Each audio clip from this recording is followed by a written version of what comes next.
Okay, we are recording. All right, it is Monday, May the 4th. Be with you, Mr. Frank Palangi in New York. How are you, sir? Good. How you doing? I am well. Thank you so much for taking some time out. I know you're busy. You have a new CD coming out soon. Yeah. Oh yeah. June 5th. June 5th. So thank you again for taking some time out to meet with us here at Envious Music Magazine. No Again, problem. my name is Bryan. My editor set this up, Peter Zurin.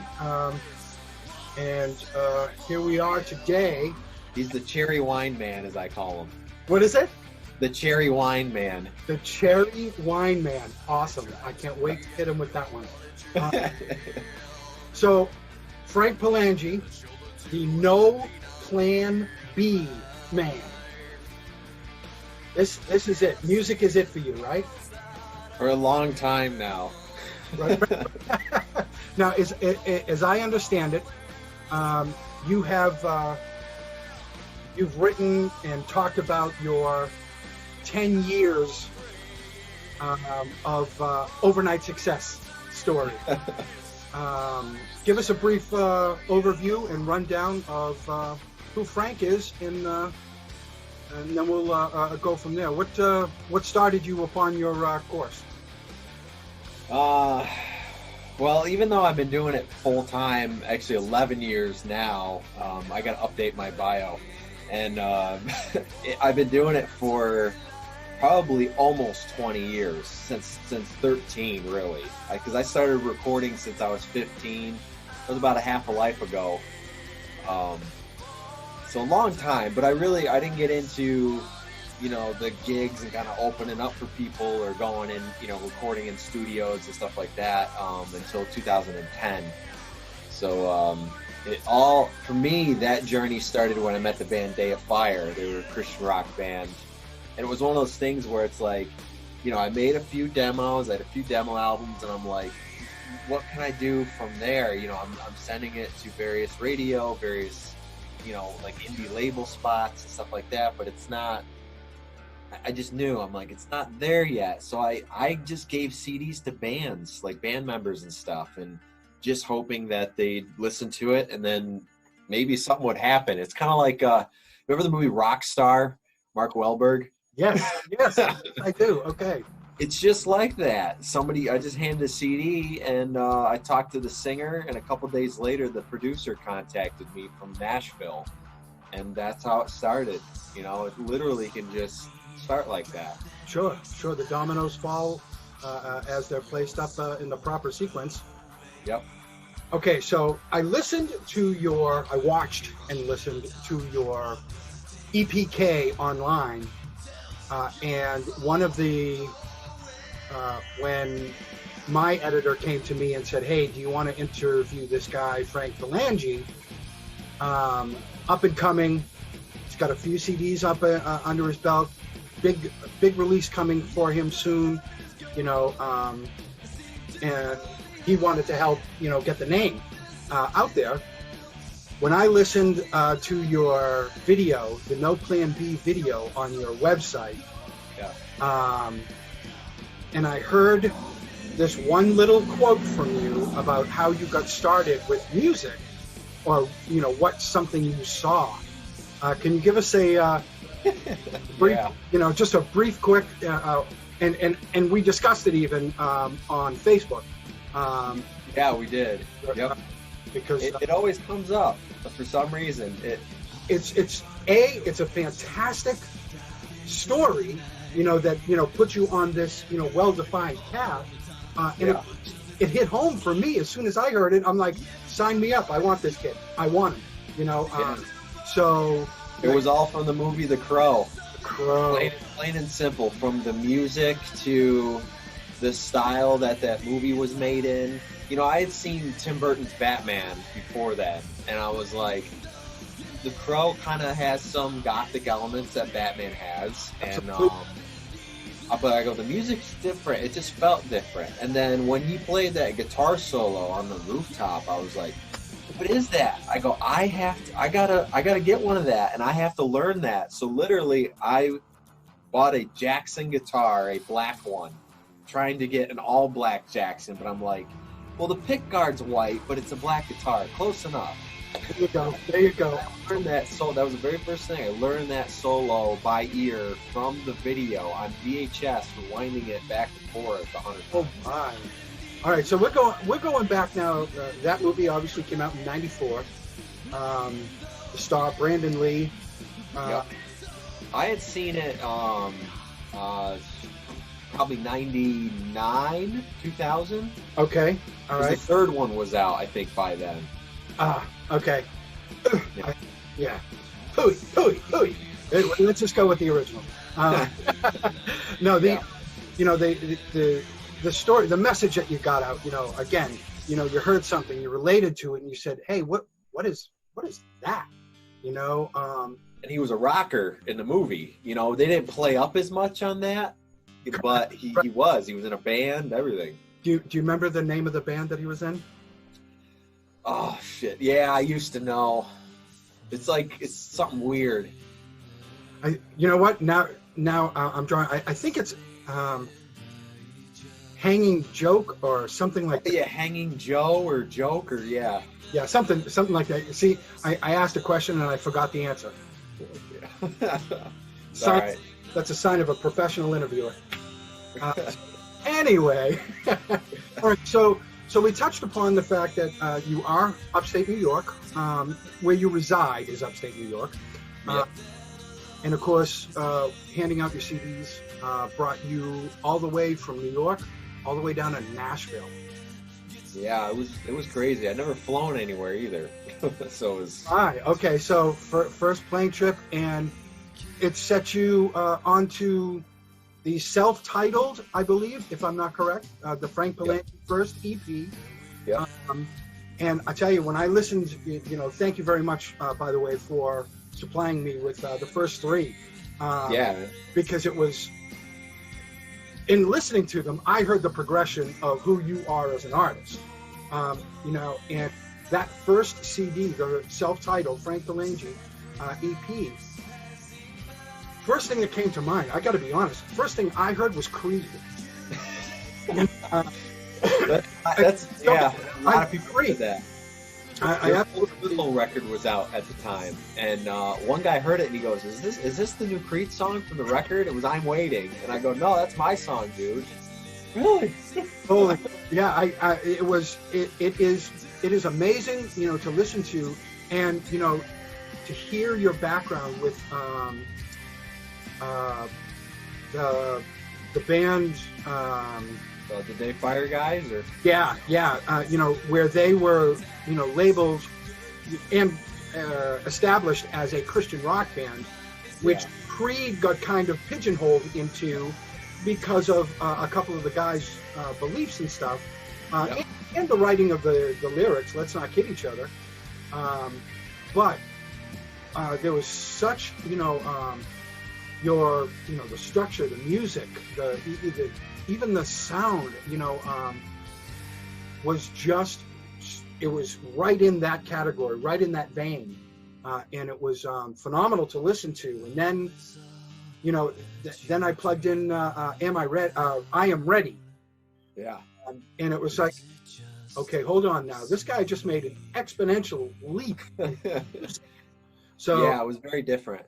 So the process was different on both too, a lot different. The first one, we were in a studio in Nashville, and it was very old school. We tracked all the instruments live together, and I was in a room just kind of fiddling around, singing a little bit, but my part wasn't recorded. But the band, we all kind of played it together. It's kind of weird. It was kind of, because I love Josh and stuff from the singer, and I'm kind of like, I'm kind of the front man from the band now on my stuff, and I'm like, how are we gonna do that? Because I love the band. Right. So you were using his band at the time? Yeah, it was Chris, Joe, and Zach, the drummer. Yeah, we're all in the same room, just hashing it out. Yeah.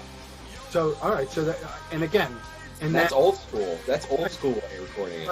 one big room, and then singer segregated in his little box. Yep, and my part was recorded later, but I just kind of, you know, did it for them to that feeling that was there. Now, I Am Ready was totally different because it was a different producer. I worked with the guys from Pillar on that one, and I believe Saving Abel, the drummer from Saving Abel, and it was all digital. Nobody met each other. I had talked to the producer over the phone and Skype and that kind of stuff, so that was a completely different process. Yep. And you can hear the music, being. I guess the only way that I can say it is it just seemed a little tighter, and I have to believe that that's probably because of the process. Like you said, it was all digital, so the little nuances, the warmth, of being, like you say, in the room together. Everybody had a part to play, and a part to play everybody had. So each unto themselves. This was kind of filling in some parts a little bit as we went, because I remember we had the drums, and then I was kind of like, I had some guitar parts, and he's like, why don't we get, Noah from Pillar, who plays with, I think Brantley Gilbert or something like now, huge country guy, and I was like, we'll fool around. So some of the parts I didn't even know, they kind of went off, and he goes, don't worry, he goes, we got this. I was like, all right. No, this is life. Because I have my versions. I do all the instruments first, all the parts, all the melodies, everything's in there, and I go, what can we do to, take this and then take it to a different level? Sure. And that's when I met Lester, who's Kelly Clarkson's drummer now, but they're all in the rock band Pillar. I can't believe how they went off the pop and country and stuff like that. And they are monsters. Right. Monster players. Yeah. How many instruments do you play? What do you play? Bass, electric, acoustic, drums. I do keyboard, but I can't play the piano. If that makes sense. Okay. And self-taught lessons, what'd you do? Little percussion. Hey, there you go. Woohoo! Bongos.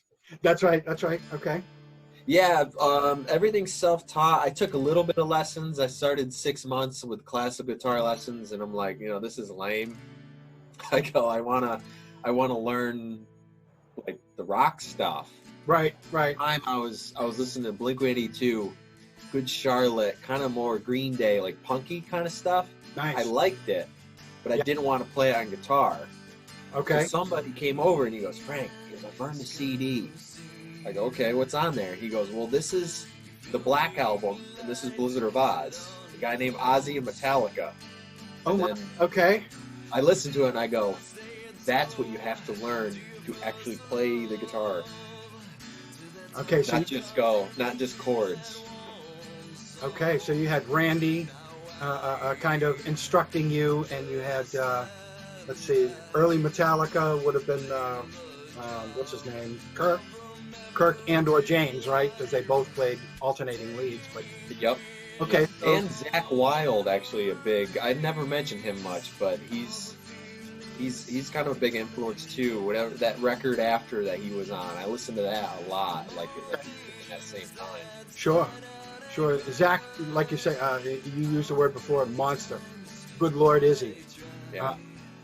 Okay, so so I Am Ready came out in 2013, and again, now we're 4 years into the future, 2017.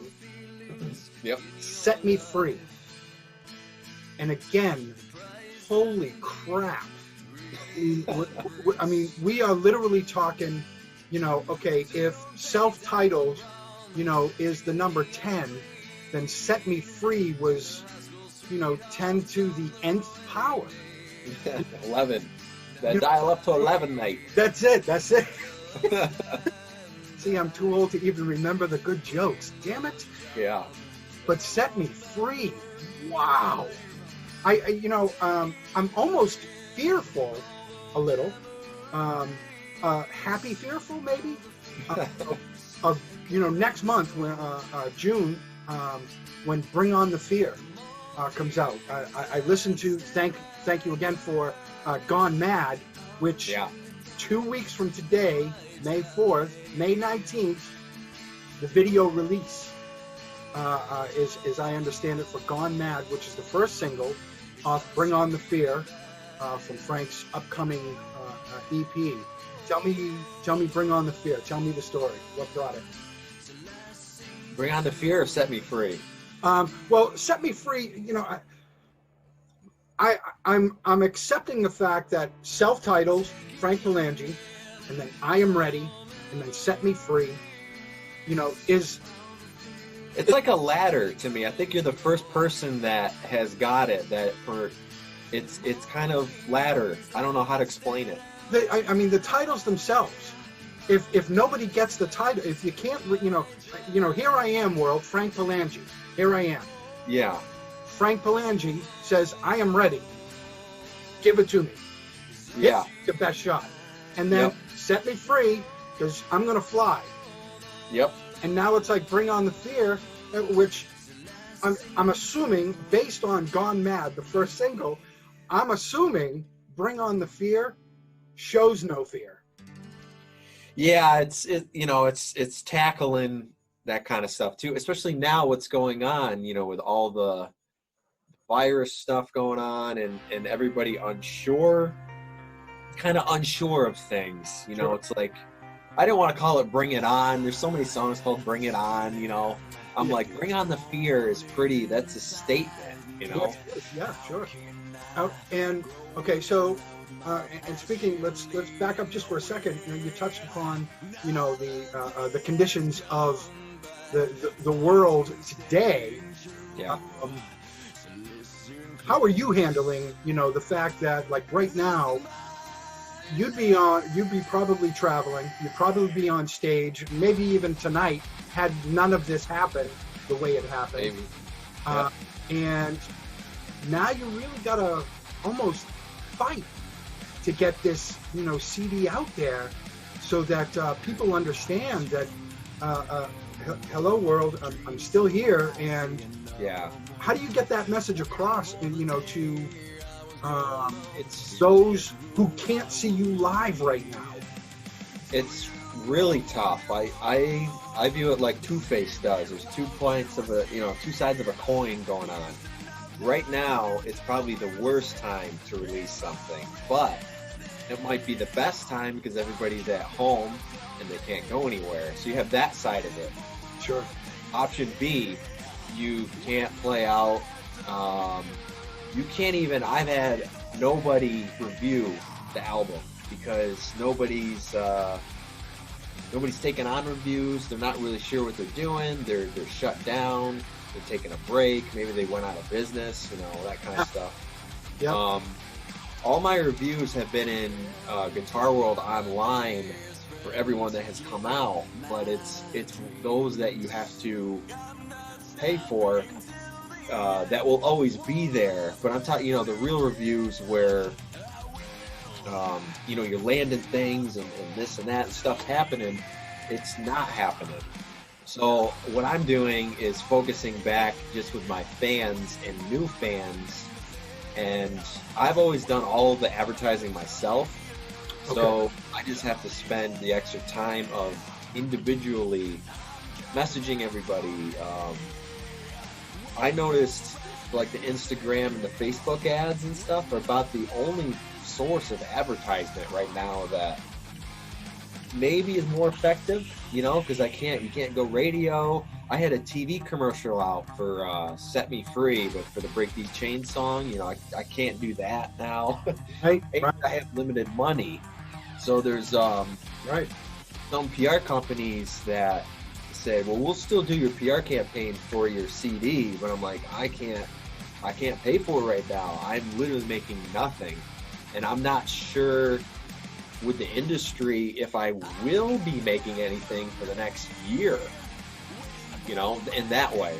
Right. So I've reverted to, and also, I teach guitar lessons a lot now, so I've reverted to other things, mixing and producing, anything that's online, you're playing guitar for somebody's song or something like that.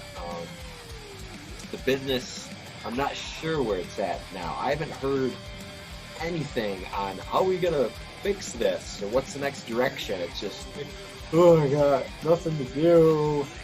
Oh. No, I get it. So you got the brand new CD. You got the fear, if you will, excuse me, of how to get it to the masses, and bring about positiveness in this time for you as an artist. Now, this Bring On the Fear, again, self-produced.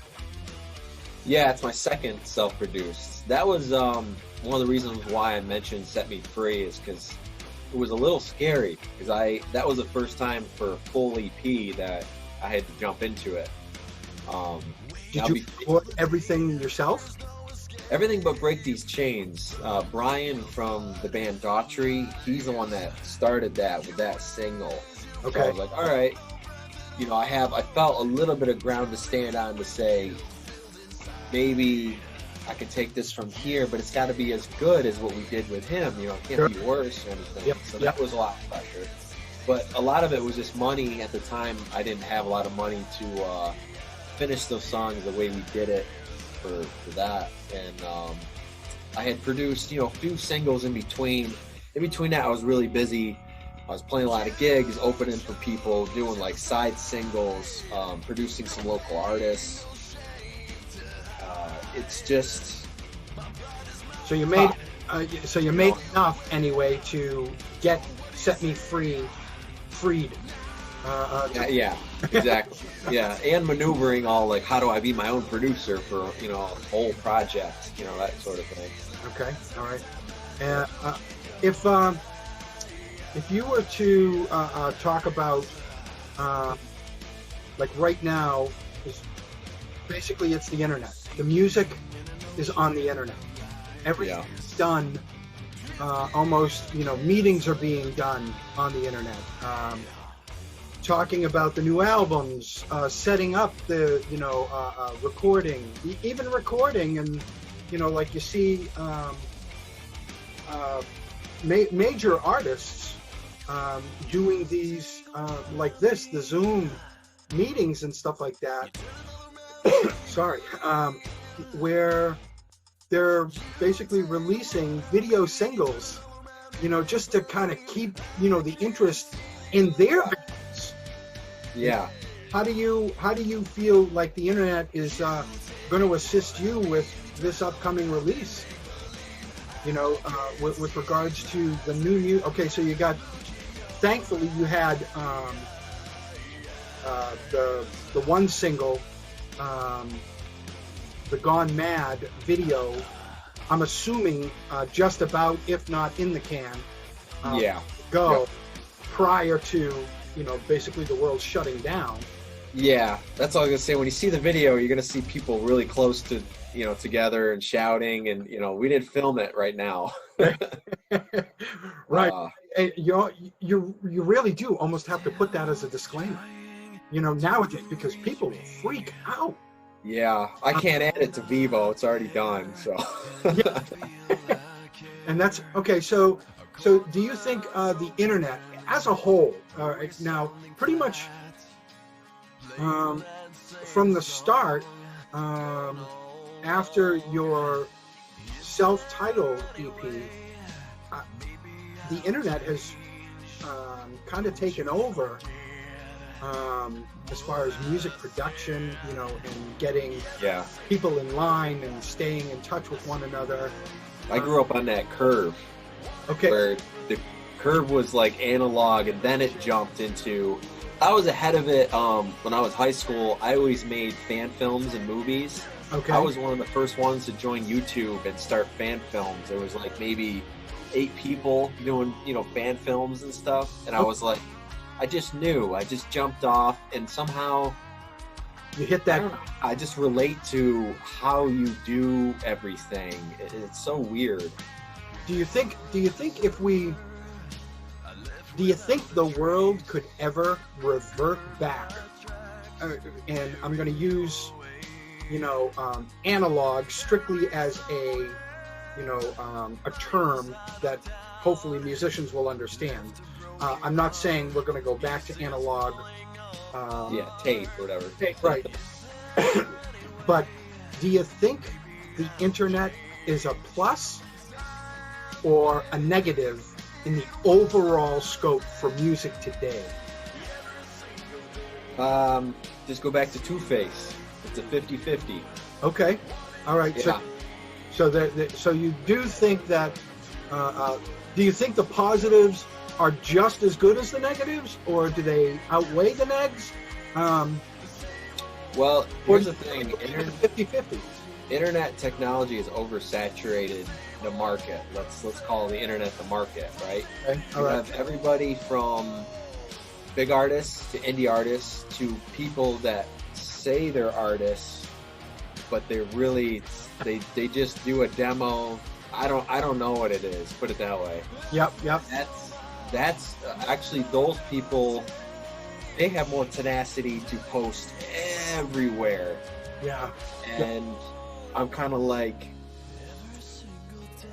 I always feel like you should post your best thing, and it's representation of, if you're an artist, are you an artist? Yep. It's different if you're a DJ, if you're somebody who makes music, just, right here, never plays out. I mean, that's fine, but I just don't think like the internet should be saturated with these, let's call them ideas. They're not even demos. Because folks, they're going to steal your ideas. That's why I don't do it. I've never released a ton of demos. People out there, they'll just listen to it and rip it off. But you're actually right. Yeah, you could be helping somebody else write a world-class hit because, hey, I like that riff. I wonder what I could do with it. Exactly. Yeah. The other side of it is they used to feed people like, 70s, 80s, 90s what to listen to. Oh, this is the new CD that came out. It's a band called Drowning Pool.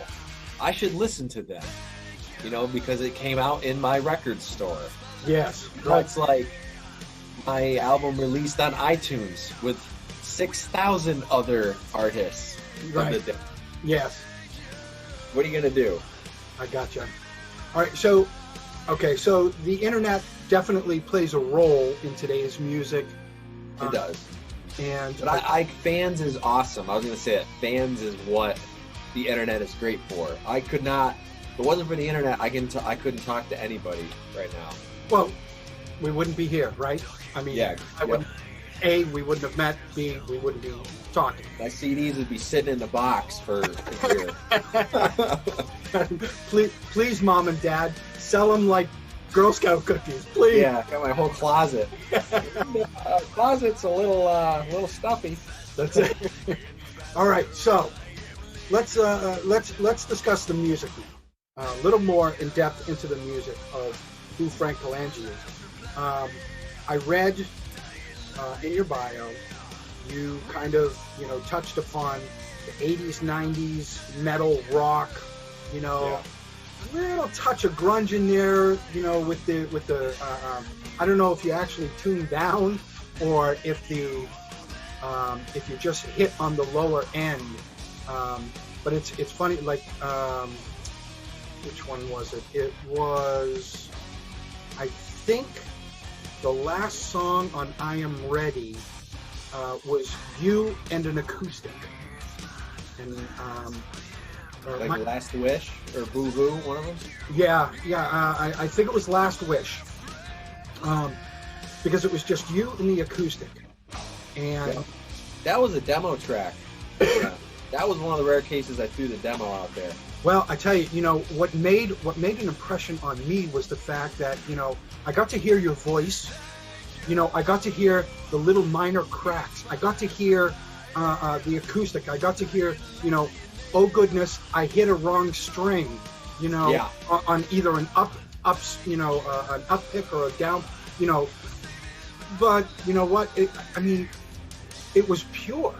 It was who you are. That track's not perfect, even mix-wise. It wasn't perfect. I mixed that track, actually. Nobody else did, and it was just raw. I did it. You know why I did it? As a demo, and I felt like I'm not going to do this as a real song because I had written it after my grandfather passed away, and that was the version of it. I go, I can't like put this into a song that I'm going to, hone in, make it tight. Yeah. No, that exists. And again, that's what I heard raw. I heard the emotion. Yeah, that's what it was about. And any of your fans or any of your anyone who watches this, to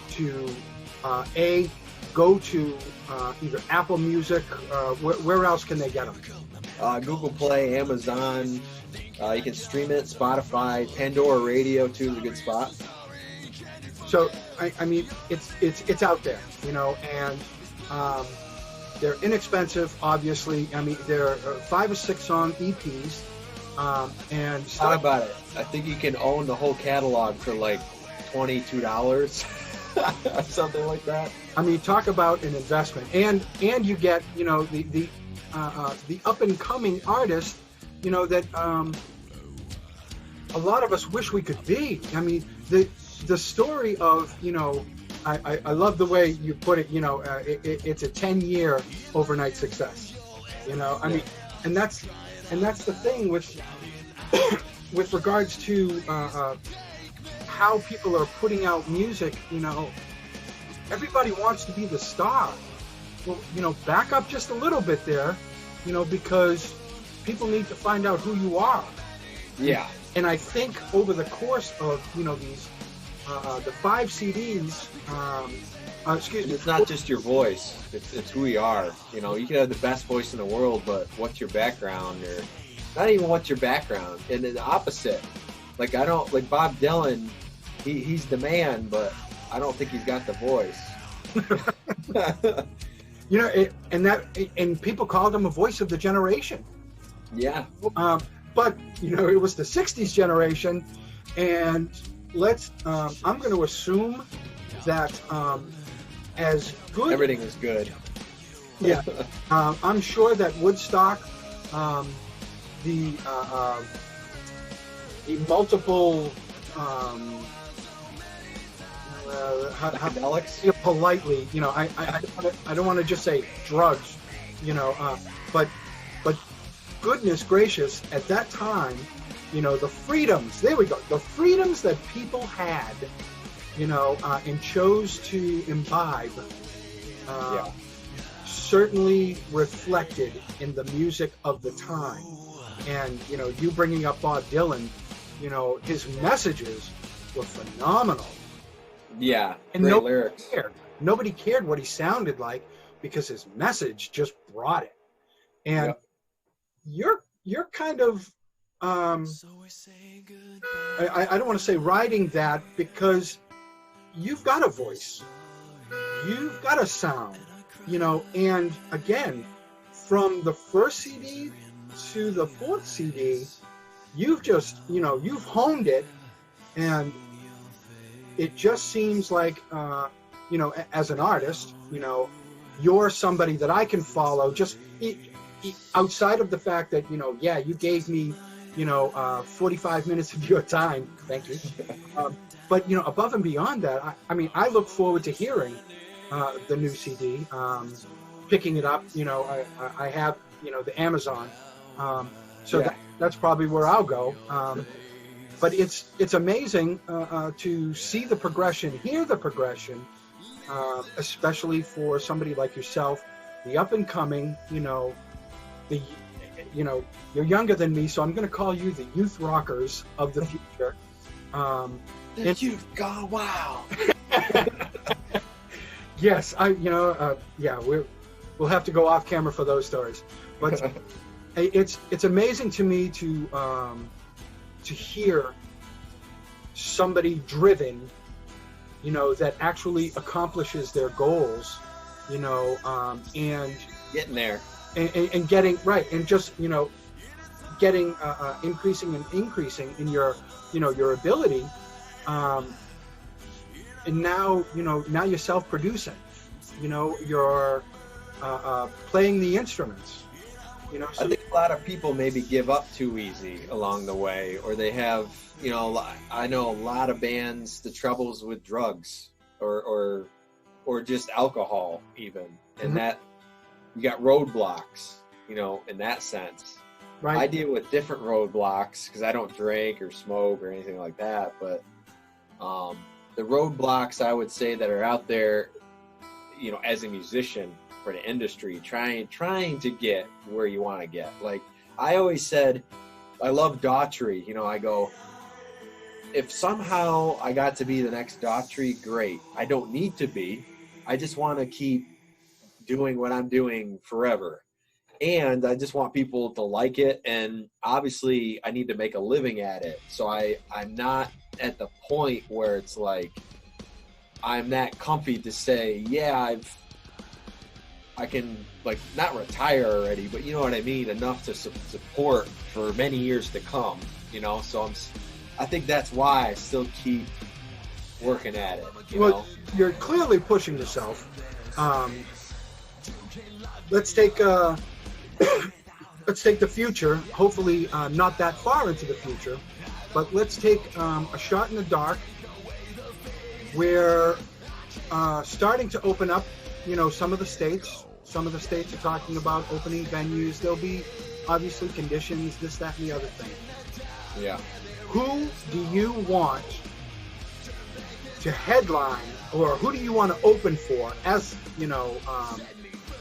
for a headliner? Who do you want to open for first once this now comes where we are able to see live music again? It'd be Daughtry. It'd be an acoustic set with Daughtry. Okay. I keep saying that. I like his fans. I've met some of his fans. He's inspired me so much because I think he's like the last kind of mainstream rocker guy that has showed up within the last 10 years. And, after talking, I know Bryan well and talking to Brandon, the drummer and stuff a little bit, all nice guys, and it's just, I don't know what it is. It's just, I think they're not into all the bull crap. No. Okay. All right. So little egos and large music. Yeah. Okay. So Metallica is my number one. Okay.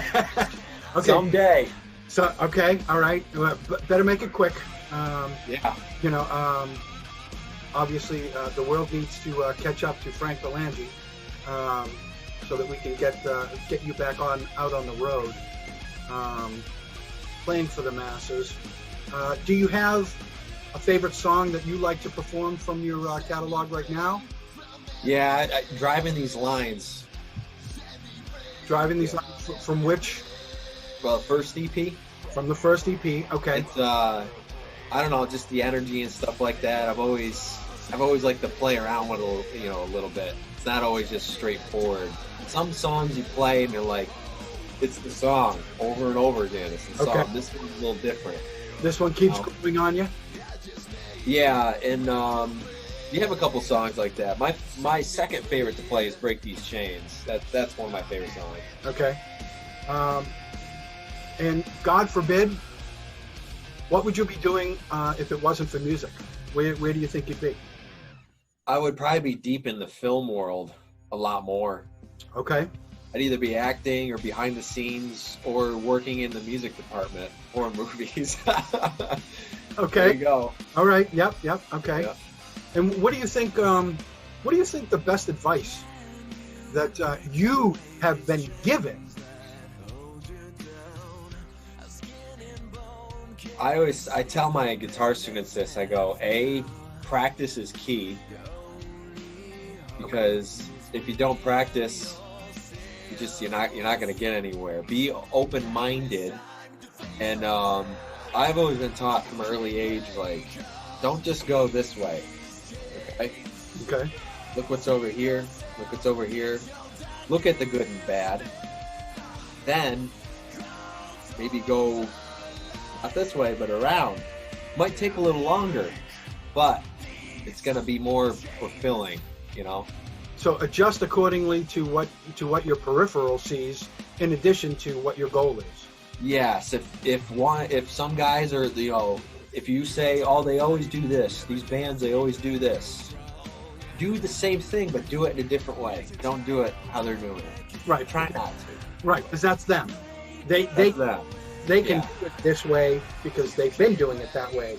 If you do it this way, all you're going to get is compared and not be as good. That's where, like, some shows and stuff, like, I don't always get why, you know, there's always these speculations and regulations and stuff where it's always so tight. I'm like, it's a rock show, you know, it's or any type of show. Like, why does it have to be run all? I'm like, we can get the same way by doing this and that. Right. So that, I would say that, and just don't give up if it's got to be your passion. You can't just say, I'm going to do music because of the chicks or because I want to be rich or famous. You got to feel it. Right. Okay. And I'll say again, you know, start to finish, you know, over the course of the 4 different EPs, it's clear that you continue to grow as a person, and your life stories, you know, are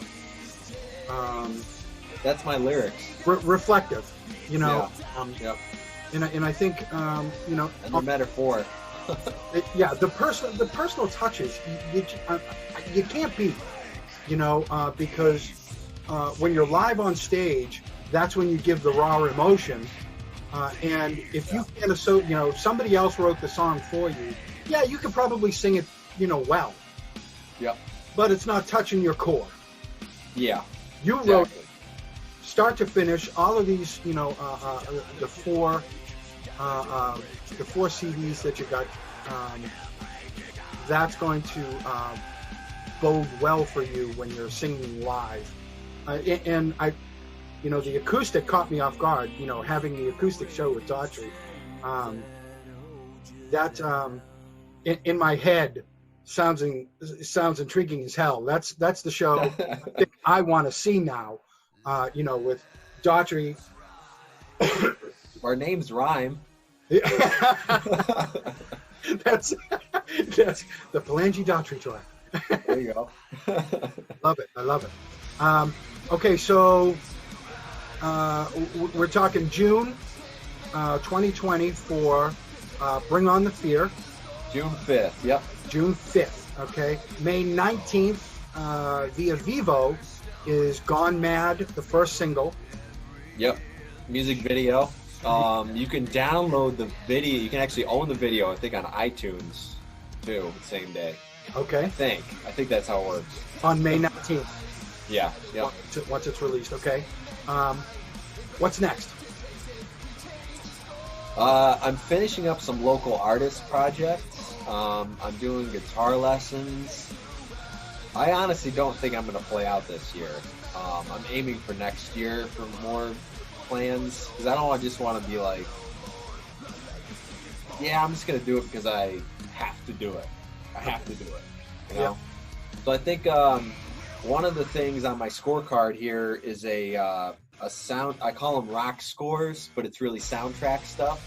So I want to make 30 songs I can just license to some of these companies that I know. So it'll be stuff that you guys may never hear, only if it gets placed, obviously. But maybe I can, you know, squiggle some stuff around with that. And then maybe a single, maybe another single. I'm not going to do another EP, but maybe just one little extra song. A song here or there, okay. Yeah. I think I'm done with the EPs for now. All right. And my hopes, even the whole catalog is, say a company approached me and they're like, Frank, we love your music. You know, obviously you put out all the stuff already, but we want to package it and do this. Let's take all the best songs from those EPs. I feel like redo them in, I want to say the right way, even though you guys you love the songs and all that. For me, okay, I would like to do it and move on. Okay. Yep. Okay. And again, it shows a focus. You know, it shows a vision. Even even you can be improved upon, so your willingness to say, I might have hit, this pinnacle, but holy crap, there's another one above me. So I need to, what I say is this is the indie stuff. Where's the Nickelback stuff? You know what I mean? Uh-oh. I do know what you mean, and they did the same thing. They actually, their production quality for their CDs are awesome, folks. Yeah. Put it that way. But they did that. They had a record they did, and then they got signed to another record company, and they redid and brought those songs up. And it worked. Yep. Agreed. Yeah, there's no for me, any band that's out there that's getting the pseudo bad press, I like listening to that bad press and then listening to the band. Yeah. And then just going, yeah, okay, so this person clearly doesn't connect with this music. Exactly. Because that's all. They don't like them. And if I hope that anybody who is passionate about disliking something, that they are equally as passionate when they do find something that they like, and tell the world. Yeah, not always that way, but because my I'm gonna release my guilty pleasure, Taylor Swift. She has not she has not created a bad song yet. I know people, she is the pop/country version of Nickelback, if you will. Yeah. But I just, everything she releases, she experiments. She tries something. She's never gone down this path. And it's just, she did it. Holy crap. And again, from start to finish, from the self-titled, I Am Ready, Set Me Free, Bring on the Fears, like you called it earlier, that's 4 rungs of a ladder. And the worst thing that I can say is that they're just too short for me. I want more. It doesn't have those full 10 songs on there. Feed me. Yep. There's a reason why I don't make albums, though. Uh-oh. Yep. Okay.